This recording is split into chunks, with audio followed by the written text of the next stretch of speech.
slowly and gradually and listening to your body, creating that awareness, what Jane was talking about, which most people have none because of the shoes, because of sedentary lifestyle. We're so disconnected from our bodies that we just don't know what's going on. And there's a quarter of a million nerves in the bottom of each foot.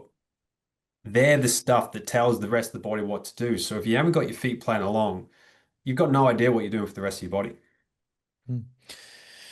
100%. And all right, so we've convinced people that they should be paying more attention to their feet. Where should they be starting? Strengthening exercises, shoes, accessories. Where should people go next or think about going next? So the first off, depending on it's great to, be able to change all your footwear, but however, we like to say, look, if you're starting at one place, particular, it is going for something that's, wide toe box, is a must.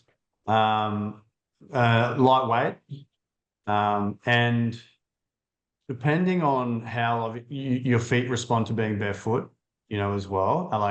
And a lot of people will know because especially, Australians, we tend to get around in, thongs a lot. So we're quite, barefoot, in Queensland anyway. Sorry, but yeah.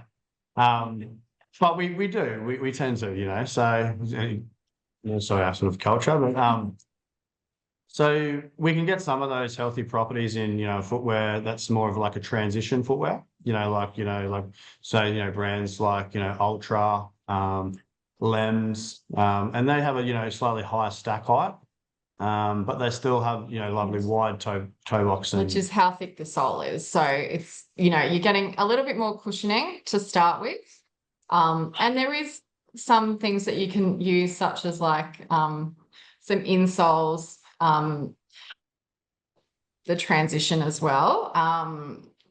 Not everyone can go straight from being up on an angle like this with a heel to being flat. So straight away. So we do have some insoles and things like that as well. It can help with that transition process. But really going gradually is a good idea. Yeah. And definitely 100%.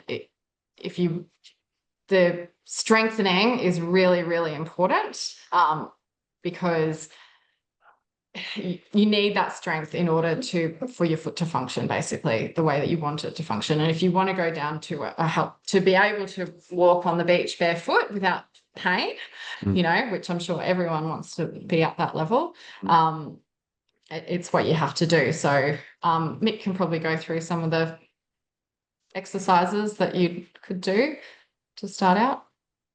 Yeah, it's definitely not the quickest of transitions, and it's very hard in today's society where you've got to do a little bit of work to get there. It's not just something you can just put the shoes on and expect it to happen. So it's simple stuff, the classic rolling out the bottom of the foot with a mobility ball, not an ice bottle, which most people are told to do, which is the worst thing ever. And it's basically just getting that connection back from the toes to the body, because the toes become so squished and stiff that if you cannot independently move your toes, you're not going to be able to move the ankle, calves, get the glutes involved, etc. So the three things I give to all my clients, it's rolling out the bottom of the foot, toe yoga, which literally intertwining your fingers between your toes and moving them, getting all the cricks and the cracks out. And then one thing that is quite forgotten about is actually the top of the foot. We give the bottom of the foot a lot of love, but we forget about the top. So it's getting your fingers and massaging between the bones of your toes. It's freaking painful, but that will help unlock a lot of the blood flow and nerve supply back to the toes. So once you got those toes moving again, that's going to get all the muscles up the shin working, and again all the way up the posterior to the glutes. So 3 very simple exercises that can be done in front of the TV even in the evening. But if you want to get there quicker, you do a little bit more. And there are hundreds of awesome exercises I could run through, and it will get you there a lot quicker. So again, going back to what I said before, a lot of people worry about their gym shoes or their running shoes when it is their everyday shoe that they wear. The most common is going to be their shoe they need to address, your casual shoe, your work shoe, etc. Yeah. alongside just a little bit of strength work, and it can be quite an easy transition if they want to do it, and that's the hardest thing. Mm. Yeah, definitely. I agree. We have some, we've had some, people in our community that have just gone straight into, more minimal footwear, depending on how their feet respond and how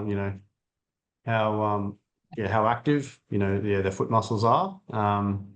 And yeah, they're happy enough not have to, transition. But I think there's a few factors that go in, age and, what your, exercise regime is like, and, your fitness level as well, all ties into it. And as you get older, I think you lose a lot of the padding in the bottom of your feet as well. So I think, as you know, for quite elderly people, they will struggle going into a very minimal shoe.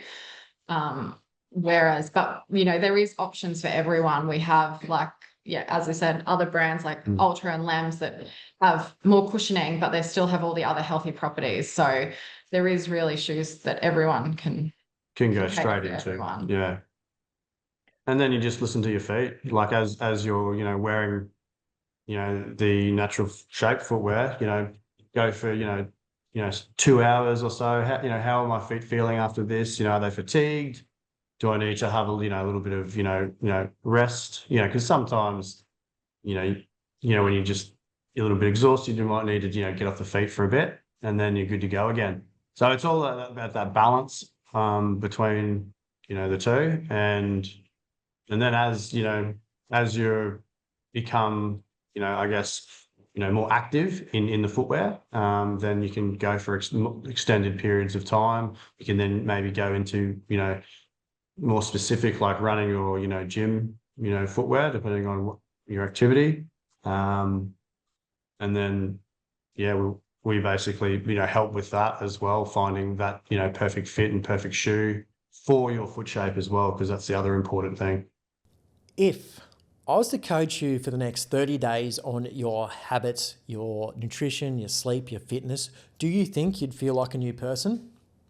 I see this all the time. People getting excited after watching a YouTube video, listening to a podcast, or downloading a PDF. They have all this good information, but then they fail. A, because they don't know how to implement that information, or B, they haven't got anybody holding them accountable to implement that information in their day-to-day life. And that is exactly why I created the 30-day reset. So we can work together every single day for the next 30 days. I'm going to show you how to build a rock-solid morning routine. Make a workout routine that fits into your life, that works for you instead of against you. How to eat for your goals without tracking calories. We're going to work on the fun stuff, stress management, sleep, and then we're going to build a strong mindset so these habits last well after the 30 days is done. I am obviously excited to help you in this next 30 days. So let's get started. Stop watching the YouTube videos, podcasts, all that sort of stuff, and let's just start making real change that lasts for the next 30 days and beyond. Okay, stop waiting. Let's get into it. Let's go.